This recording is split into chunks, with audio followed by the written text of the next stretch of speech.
Hi class, welcome to online criminology class, Sociology 322. I'm Dr. Marina, the professor for this class. You can refer to me as Dr. Marina, Professor Marina, you can drop all the fancy titles and call me Marina.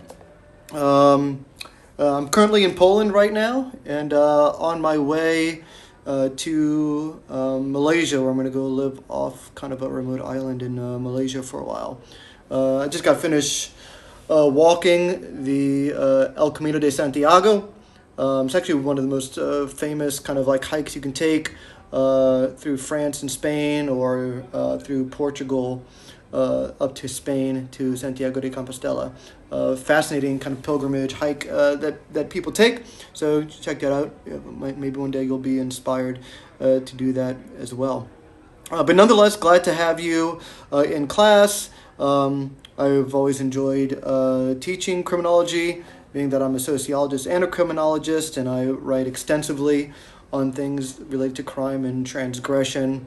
One of my latest books is called Down and Out in New Orleans, and that came out with Columbia University Press.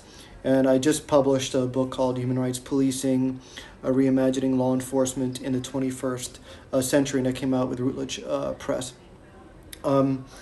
And so, related to that, I teach police officers throughout the United States how to apply human rights to law enforcement, and that's what my book was about, and that's what the class is about. I also have I created a certificate program that you can get with your bachelor's degree called Human Rights and Criminal Justice. It's free, and it's pretty easy to fulfill the requirements. Anybody who wants to get a certificate in human rights and criminal justice along with their bachelor's degree can easily apply for that program. Just Google or just go to UWL and look up human rights and criminal justice certificate, and it's all right there. So I would encourage you to do that, especially for people interested in going to graduate school or working with kids or juveniles or working in the criminal justice system or law or anything like that. It might be a good idea. But nonetheless, I'd like to take this opportunity to go over the syllabus and some class expectations and things for you right now. And so I'm looking at the syllabus right now. Make sure that if you, obviously, if you have any questions, just send me an email. You need me to clarify anything, just send me an email, although this video will pretty much clarify anything that you need to know. And so, I'll reply generally within 24 hours. Obviously, there's a big time difference between you and me, but nonetheless, I will reply as promptly as possible. Okay, make sure you read the course description. I actually wrote the course description. This is not some generic thing that you get. I designed this class. I teach this class during the semester online, and I also teach it face-to-face. And so I wrote the course description, so make sure you check that out. And then the required books. You have the main criminology textbook. You'll notice on Canvas that I took the time to write all of the notes for each of those chapters. So those notes can serve as kind of a study guide for your exam, but also that'll help you tell you what I think is the most important parts of each chapter. So follow along with those notes as you're reading the chapter. The students that do very well in this class are the ones that follow those notes extensively as they read the chapters. Then we have Jock Young's The Criminological Imagination that you'll read in this class as well. Jock was a personal friend of mine, one of the most famous criminologists in the world. He was one of the few criminologists where gang members would actually line up on both sides of the aisle at academic conferences and give Jock a pat on the back saying, "We're with you, Jock," as he went to go give a talk.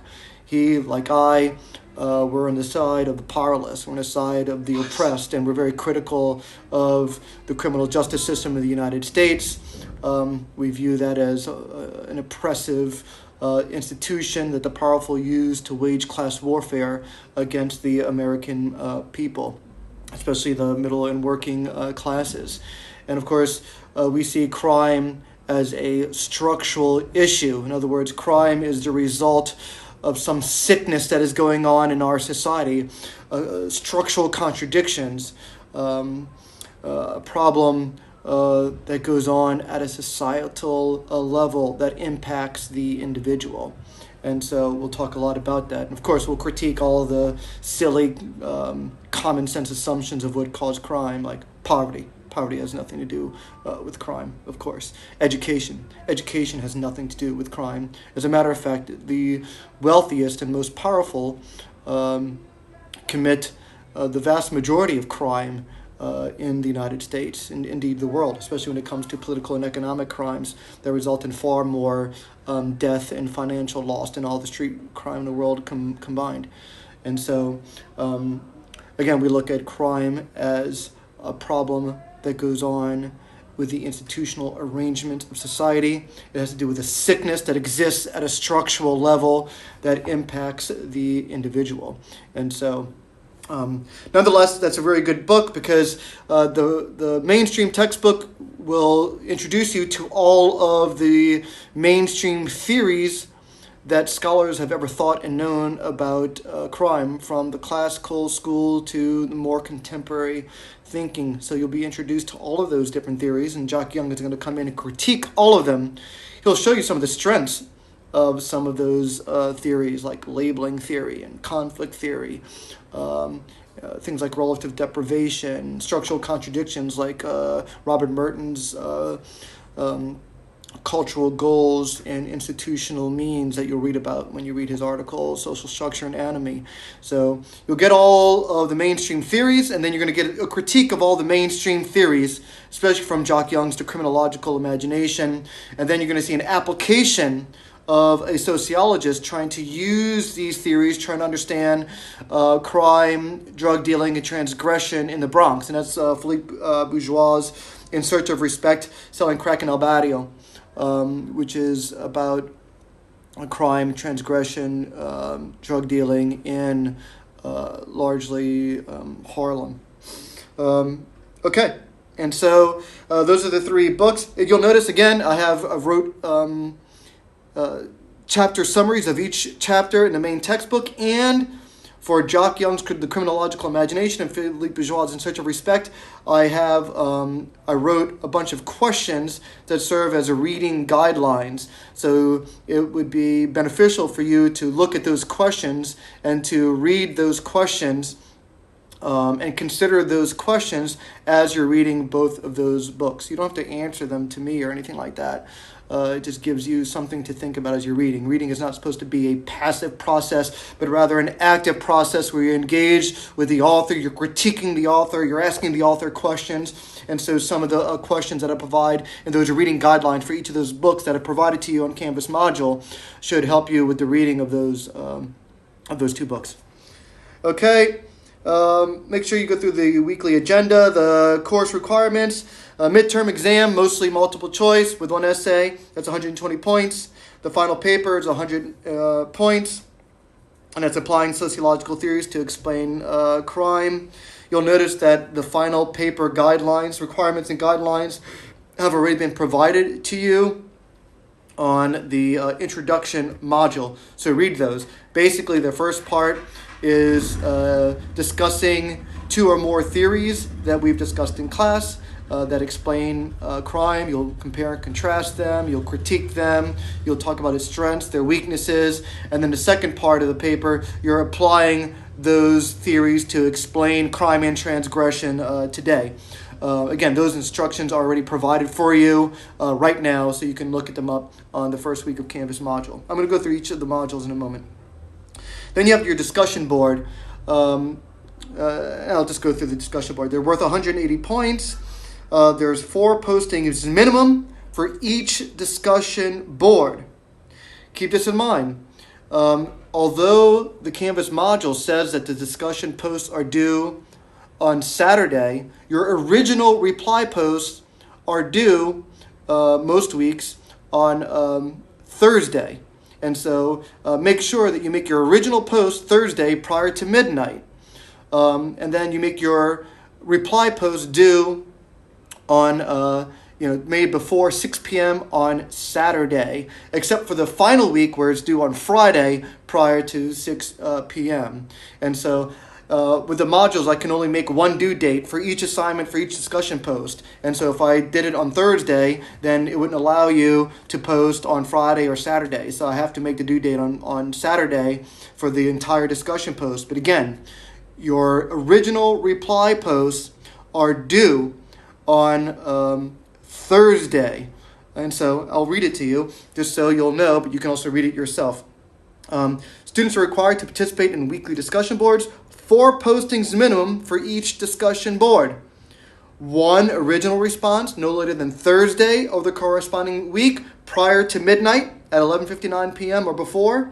And 3 in-depth response posts to peers no later than Saturday of the corresponding week at 6 p.m. except for the last week where it's due on Friday because the class officially has to end on Friday. There are 2 discussion boards for each week.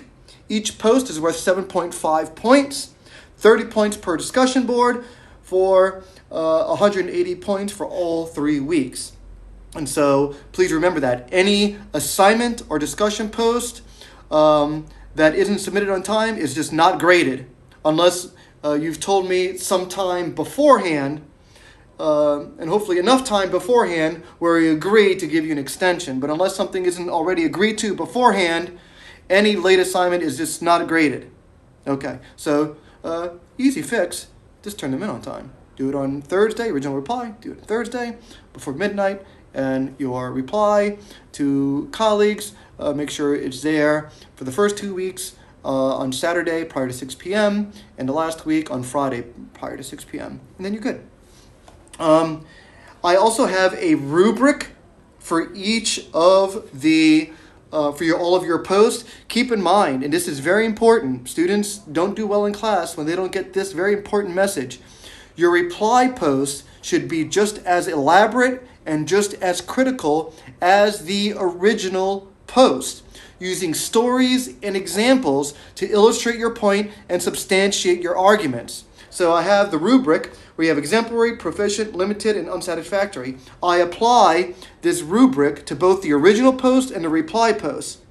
So you want to make sure, again, that your reply posts are just as critical and as elaborate as the original post, using stories and examples to illustrate your points and substantiate your arguments. Very important. And so your reply post shouldn't just say, hey, Billy, that was a very nice post. I agree with you. That was super awesome. Thank you. We don't want any of that. Your reply post should be critical. It should introduce new ideas. It should make an alternative argument. It should challenge in some way. It should bring something new to the table. And again, using stories and examples to illustrate your points and substantiate your arguments. So make sure, again, that all your posts, original and reply, are just as critical, just as elaborate. And you'll do very well. It's a big part of your grade. So easy to do, but you just got to do it. Okay. What else? So your grading, it's all straightforward. So I tell you all about how each one is worth. And then I give you the grading scale. Make sure you read other course requirements, attendance, reading, writing assignments, participation, class structure. I even talk keys to be successful for a 3-week course. And then I give you on the syllabus and even on the first, the introduction module on Canvas, the exact requirements and guidelines for your final paper. Okay, there you go. Yeah, and remember the final paper should be 8 to 12 double-spaced pages. Don't double-space the whatever the heading is, like your name and major or whatever you put in the heading. Don't double-space that. That should be single-spaced. And make sure you have a title for your final paper, and a good title, something creative, not just final paper criminology. It's silly. Have respect for what you write, and make sure that you put a title. Okay. Otherwise, the instructions for that final paper are on the syllabus and on Canvas module for you. So let me look at then your each module. You have the introduction module. They're all going to follow the same. In that introduction module, you have the Welcome to Criminology, summer syllabus, final paper instructions and guidelines, and you have the introduction discussion board, which we've already started, and I'm already telling people hi, etc. So check that out. Then each week is going to look the same. There's going to be week 1, week 2, week 3 instruction. That's going to be the first thing. The weekly instructions to tell you everything that you need to know for that week.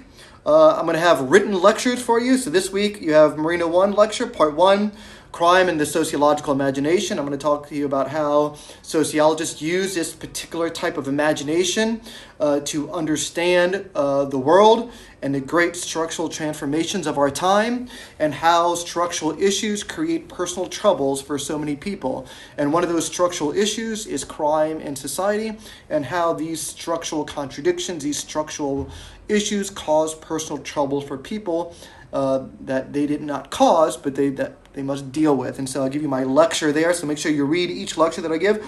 My second lecture for this week will be on human agency and determinism, part of the age-old philosophical debate of if human beings have any degree of agency or if we're completely determined, and what this might have to say about crime in society. And a big part of when we talk about the sociological imagination, we think critically about crime.